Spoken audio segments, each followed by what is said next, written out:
Hi, everyone. It's SharRon Jamison, the CEO and founder of the Jamison Group. I am trying to go Facebook Live and Instagram Live, but for some reason it's not happening. I guess I have this wrong. But I'll wait a couple of minutes because I would love for you to join me. Hey, Sherry, how are you? I'm going to try to share it. If you can also share it, that would be great. I would really appreciate it. Let me share it to the Dare to Soar Higher group. There we go. I think I have it. Good. Well, I guess I get started, and hopefully some people can view it on replay. Hey, Shawana. Well, I just finished my Dare to Soar Higher, Dare to Be Me masterclass. Hey, Alexander.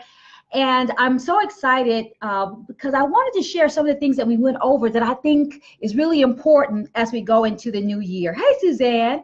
Because many times we make all these wonderful resolutions, but the resolutions that are the most important for us to make is surrounding the people in our lives. We resolve to lose weight, we resolve to start businesses, we resolve to go back to school, but the most important resolutions are around people, because people create the environment in which we blossom or the environment in which we wither.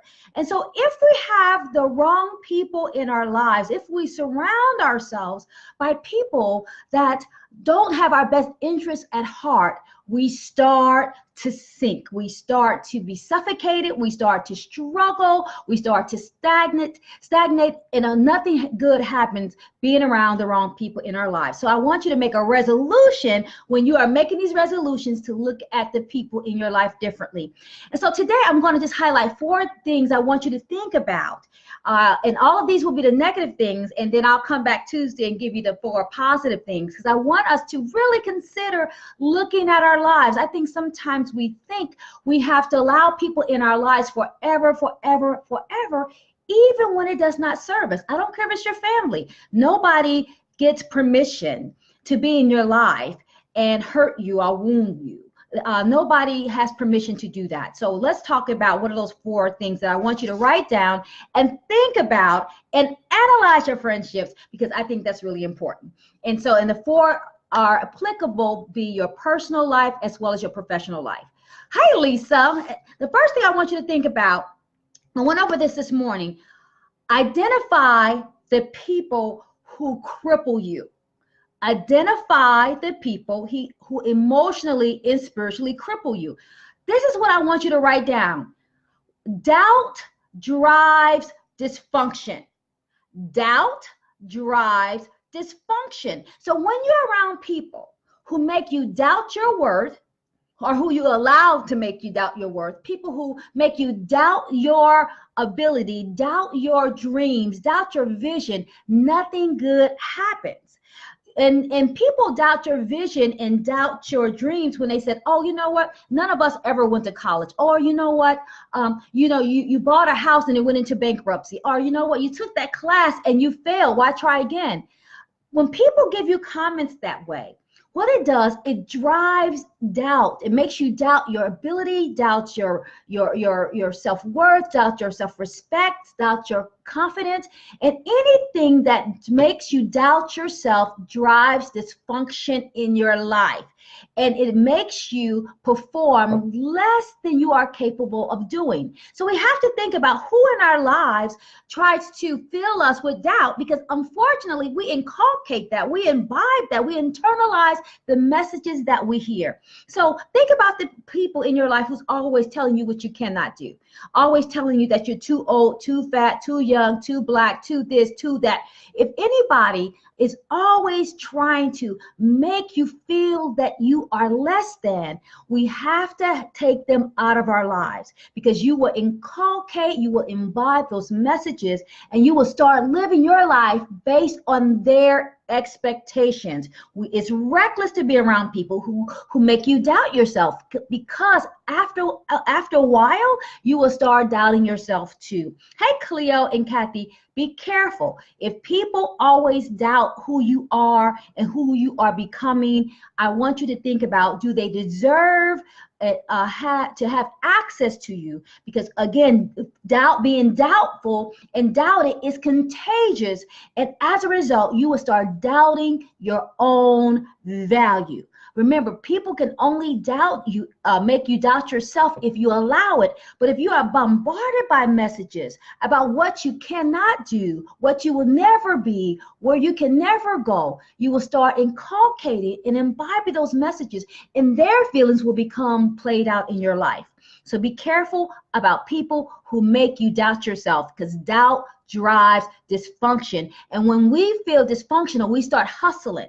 We start hustling to prove ourselves. We start hustling to make people like us. We start hustling in ways that really start to corrode our own dignity. And you stop feeling good about who you are. So be on the lookout for people who have the potential to make you doubt who you are. They are crippling you. They are emotionally, spiritually crippling you. And when you are emotionally and spiritually crippled, it impacts how you love others, how you lead others, and how you function in your life.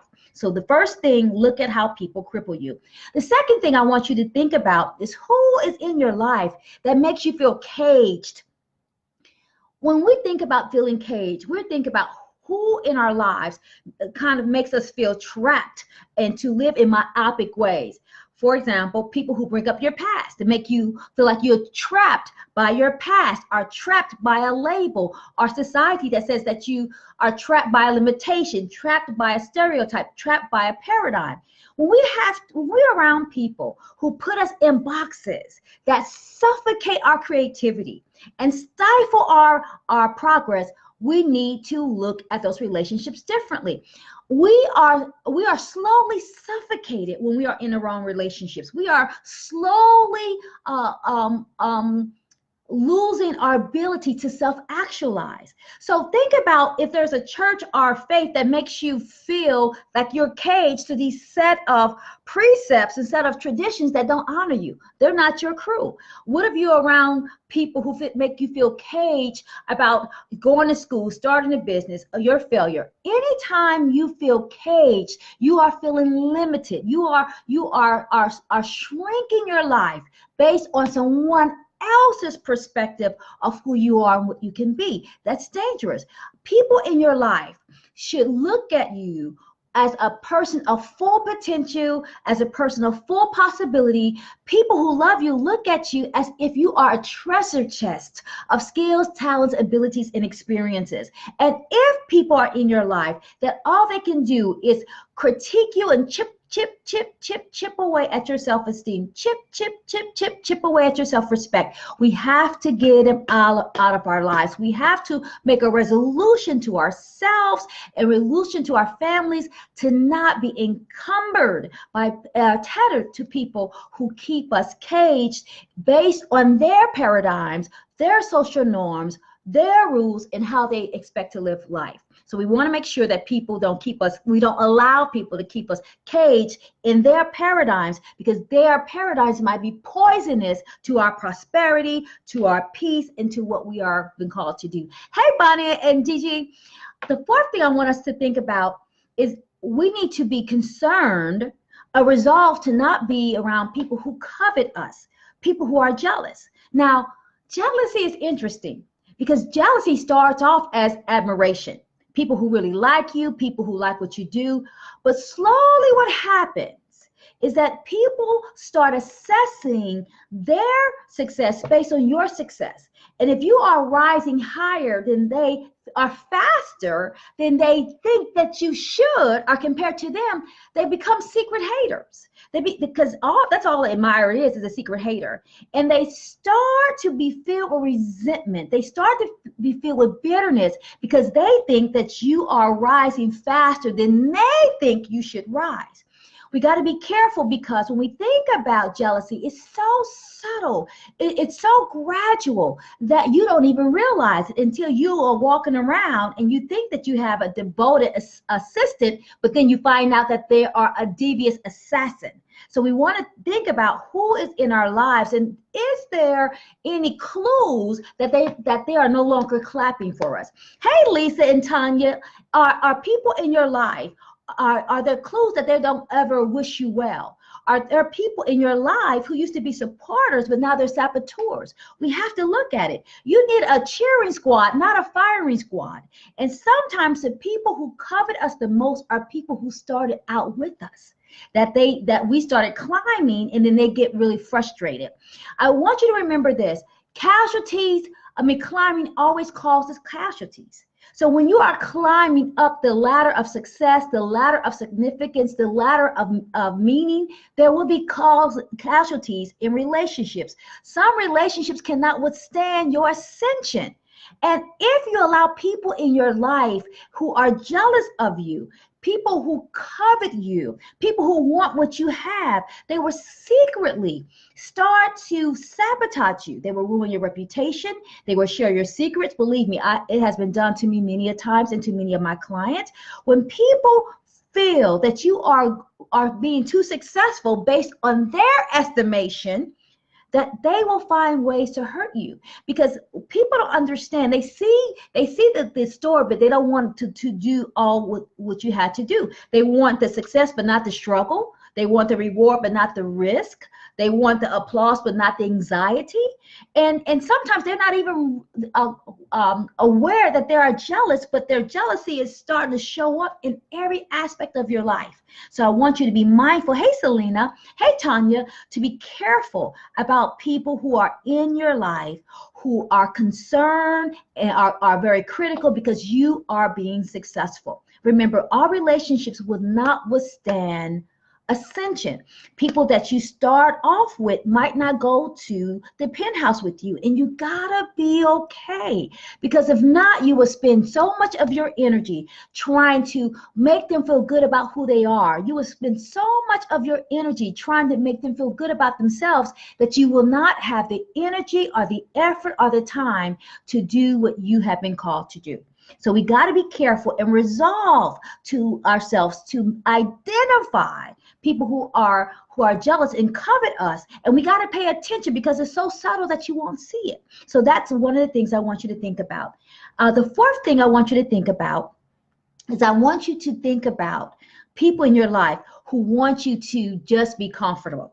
And you know those people. Those are the people who that you've been around, and you're having the same conversations today that you had 5 years ago, 10 years ago. Because what is happening in this fast-paced world, if you are not changing, you're losing traction every time. It is important to be around people who make you uncomfortable, because friction causes you to be more fruitful. Friction causes you to question what you're doing. You need people in your life who challenge your norms. And just because somebody is familiar to you does not mean that they are not fatal to you. People in your life should be fruitful. They should be people who challenge you to be your best self. Those are people who should ask you and challenge you that if you're not living your values, if you're not living your own ethics, if you are doing something that's contradicting your own calling, you need people to call you on it. You need people in your life that keep you accountable. And if you have friends who are just letting you to be all that you want to be, who are letting you underperform, you will become a chronic underachiever. You will become a chronic underachiever if you spend time with people who don't challenge you, people who don't expose you, people who try to quench that innovation and quench that creativity that lies inside of your spirit. I think we need to be mindful, hey Vivian, that we have so much potential, we have so much ability, that if we stand around the wrong people, we will start to shrink down to who they would want us to be. And guess what? Just because you settle won't mean that you're successful nor satisfied. and you will not be fulfilled. So I want you to think about these four, and again, I'll come back next week and identify 4 types of people that you want to make sure you have in your life.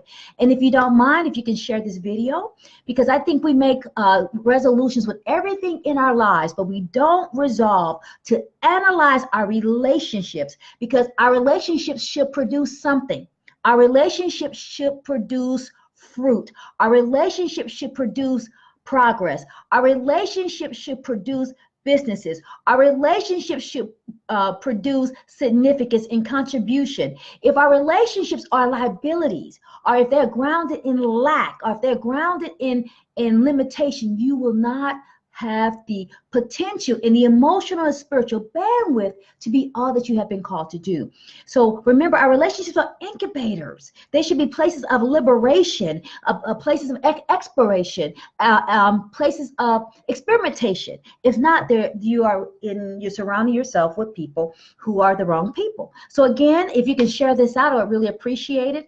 I'm going to put a link in here of my first chapter of my free ebook. The chapter is called Walk Away. And what it does is ask you and challenges you to ask yourself questions, because you cannot walk into a new year with old relationships. You cannot have a new reality with old relationships. Remember, our pals should help us be more prosperous and peaceful.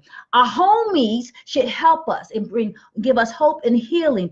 Our friends should make us be fruitful and flourish. Our pals should help us build. If people are not helping you build, they're not helping you blossom, not helping you birth new dreams, new challenges, they're not the right people in your life, right? You have one life to live. So again, I'm gonna go over the 4. 1, if people make you feel crippled by making you doubt yourself, remember, doubt drives dysfunction. You will start behaving in dysfunctional ways that don't serve you if people make you feel that you're not enough. And remember, being made to feel like you're not enough is something that you allow, right? So crippled, if people make you feel crippled or emotionally handicapped, that you are not enough, that you're not capable, that you don't have capacity, that you don't have the ability, that you don't have talents, they don't need to be in your life.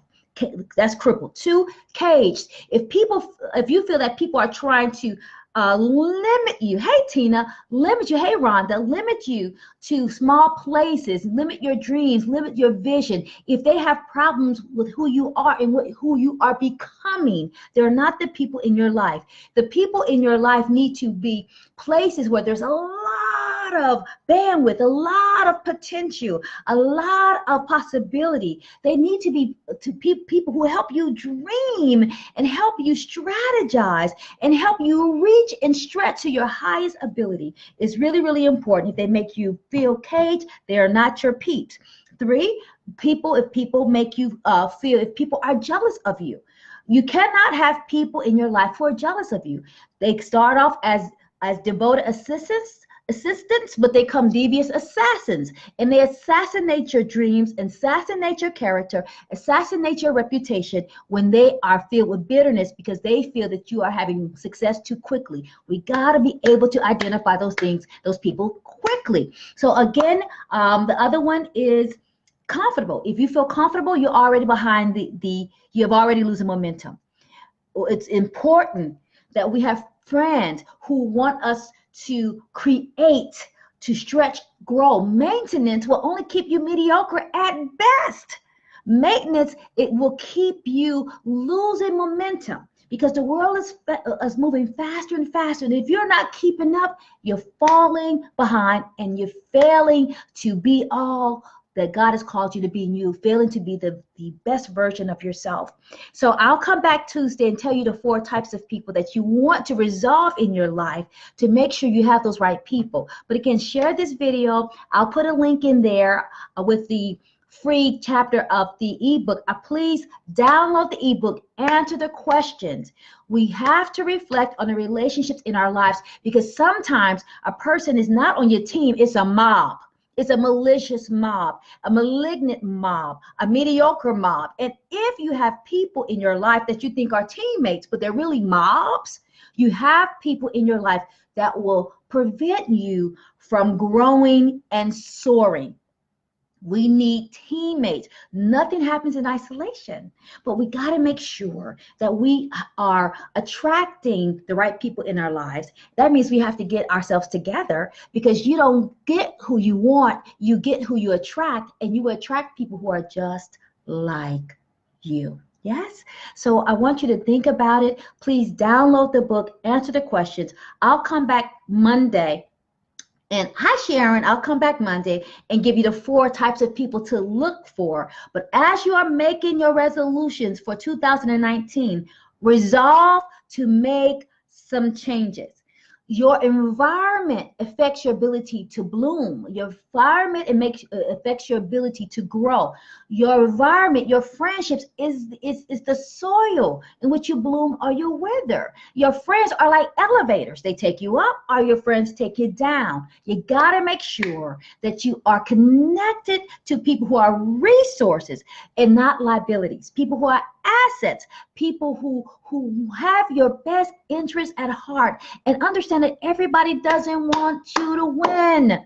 Some people are threatened by your winning. Some people are intimidated, have intimidation due to your celebration and your elevation. If they're intimidated, they cannot be your friend, because it's reckless to have people around you who don't want you to win. Yes? So I just wanted to share that. It was on my heart. We just finished the master class, Dare to Be Me. I'll start up a new one in January, because we have to remember that our private pain shows up in public places and in public ways. And if we don't handle our private pain, we will attract people in our lives who are toxic, who are poisonous, who are myopic, and we will start to shrink in a cesspool of mediocrity, and we'll never become masters of our environment, our masters of all the gifts and tools that God has endowed us in our hearts with. Yeah, so I hope this helps you. Thanks so much for joining me. I celebrate you. I'm grateful. Please share the video out and share with anybody when they're making resolutions. Make sure you resolve to take a look at your relationships, and then download the free book.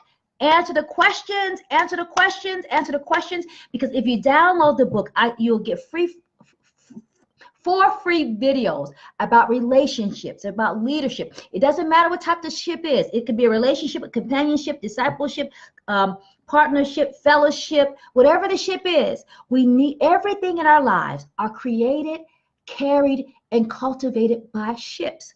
Carried, created, and cultivated by ships. You got to make sure you're on the right ship. And you got to make sure that that ship will help you soar and sail versus make you sink. Yes?